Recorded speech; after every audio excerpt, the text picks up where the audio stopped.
Hey, today I'm going to show you how you can update your iOS on your iPhone to 18.2. It's actually very, very simple here. First thing that you're going to want to do is just to go into your settings. I already have mine open in the background here, so I'll just go ahead and open it up.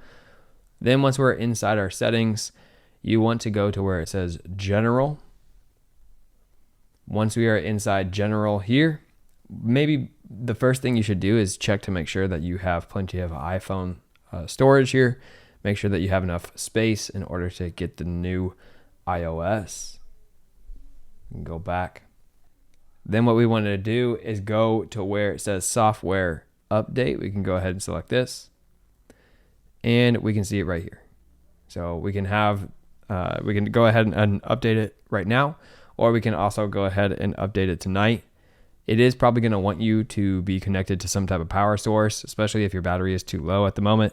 Once my password, so then you're just going to go ahead, type in your password, and then you'll see right here, it will say update requested. And now you can see that it has started to download. Once it's downloading, then it will go ahead and start to update the phone.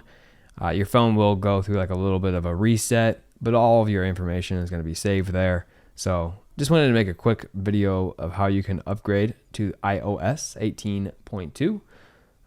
Hopefully this video helped you out. If it did, please like and subscribe, and I'll see you on the next one.